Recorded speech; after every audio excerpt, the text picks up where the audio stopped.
Hello friends, welcome back to my channel. আজকে তোমাদের সাথে একটা প্যানকেকের রেসিপি শেয়ার করছি উইদাউট ময়দা, মানে ময়দা ছাড়াই কিন্তু বানাচ্ছি ওটস দিয়ে, যেটা হতে চলেছে ভীষণই হেলদি এবং ভীষণই টেস্টি হয়। আর এই প্যানকেকের রেসিপিটা কিন্তু তোমরা অনেকেই জানতে চেয়েছো।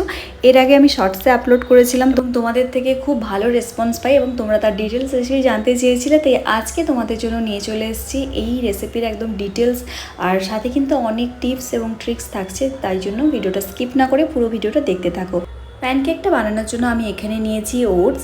এখানে ওটস ছাড়া তোমরা কিন্তু ময়দা বা আটাও ইউজ করতে পারো, তবে আজকে প্যানকেকটা আমি কিন্তু ওটস দিয়েই বানাচ্ছি। আর তার সাথে কলা তো লাগছেই। বেকিং পাউডার নিয়েছি, সাথে ভ্যানিলা এসেন্স, দুধ, ডিম আর চিনি নিচ্ছি না আমি এখানে, জ্যাগরি পাউডার বা ওই গুড়ের যে পাউডারটা হয় সেটাই নিয়েছি। একটু মধু নিয়েছি গার্নিশিংয়ের জন্য, আর কিছু পরিমাণ ড্রাই ফ্রুটস নিয়েছি, এটা ছোটো ছোটো করে কেটে নিয়েছি। তো চলো এবার রেসিপিটা শুরু করা যাক। এবার প্রথমে একটা গ্যাসের ওপর কড়াই বসিয়ে দিয়েছি, তারপর ওটসটাকে দিয়ে ড্রাই রোস্ট করে নিলাম। সরাসরিও রান্না করা যেতে পারে, তবে একটুখানি ড্রাই রোস্ট করে নিলে ভালো হয়, সেই জন্য একটু হালকা করে ড্রাই রোস্ট করে নিলাম। তারপর একটা মিক্সিং জার নিয়ে নিলাম, যার মধ্যে কিন্তু কলাগুলোকে ছোটো ছোটো করে কেটে দিয়ে দিচ্ছি। তার সাথে কিন্তু ওটসটাও দিয়ে দিলাম ড্রাই রোস্ট করে নেওয়া, আর সাথে মিষ্টি স্বাদের জন্য আমি এখানে গুড়ের পাউডার বা জ্যাগরি পাউডার ইউজ করছি। তোমরা চাইলে চিনিও ইউজ করতে পারো, বাতাসাও ইউজ করতে পারো। তারপর দিয়ে দিলাম দুধ, আর দিয়ে দিচ্ছি বেকিং পাউডার। বেকিং পাউডারটা দিলে কিন্তু একটু ফ্লাফি ফ্লাফি ব্যাপারটা আসবে। আর একটুখানি ভ্যানিলা এসেন্সটাও দিয়ে দিলাম প্যানকেকের একটা এসেন্স আনার জন্য। আর তার সাথে কিন্তু আমি এখানে একটা ডিমও দিয়ে দিচ্ছি। তোমরা যদি নিরামিষভাবে বানাতে চাও সেক্ষেত্রে কিন্তু ডিমটা না দিলেও হবে। এভাবেই কিন্তু মিক্সিং জারের মধ্যে দিয়ে ভালো করে ব্লেন্ড করে নিতে হবে, খুব ভালো একটা স্মুথ পেস্ট বানানো হয়ে যাবে। তো এবার কিন্তু মিক্সিং জার থেকে একটা বাউলের মধ্যে কিন্তু এই মিক্স করে নেওয়া প্যানকেকের ব্যাটারটা নিয়ে নিলাম। এবার একটা কড়াইতে একটুখানি বাটার দিয়ে ভালো করে কিন্তু স্প্রেড করে দিলাম। এবার খুব ভালো করে প্যানকেকের ব্যাটারটা একটুখানি মিক্স করে নিচ্ছি। এবার অল্প করে এইভাবে হাতার মধ্যে নিয়ে তারপর কিন্তু কড়াইয়ের উপর দিয়ে দিলাম।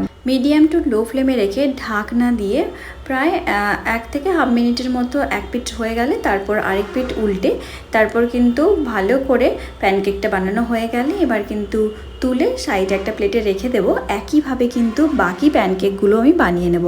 আর এখানে কিন্তু আমি কোনো জল ইউজ করিনি, এখানে দুধ, ডিম, কলার যে মধ্যে জলটা ছিল সেটা দিয়েই কিন্তু এই স্মুথ একটা ব্যাটারটা তৈরি হয়েছে। খুব বেশি একদম মোটাও ছিল না, খুব বেশি জল জলে পাতলাও ছিল না, দেওয়ার সাথে সাথে সুন্দর স্প্রেড করে যাচ্ছিল।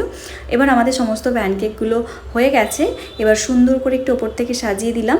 এইভাবে কিন্তু লেয়ারিং করে 3-4টে প্যানকেক একসাথে ওপর দিয়ে তার উপরে একটু কলা, একটু ড্রাই ফ্রুটস, আর ওপর থেকে দিয়ে দিচ্ছি আরও কিছুটা পরিমাণ মধু। এখানে যেই ওয়াইজ তোমরা মিষ্টিটা পছন্দ করো সেই ওয়াইজই কিন্তু চিনির পরিমাণ কিংবা গুড়ের পরিমাণ কিংবা মধুর পরিমাণটা অ্যাডজাস্ট করে নিতে পারো। আর এখানে কিন্তু আমি কোনো নুন ইউজ করিনি, তোমরা চাইলে 1 চিমটি বা নুন ইউজ করতেই পারো। মিষ্টি খাবারে নুন না ইউজ করলেও হয়, তবে চাইলে 1 চিমটি নুন দিতেই পারো।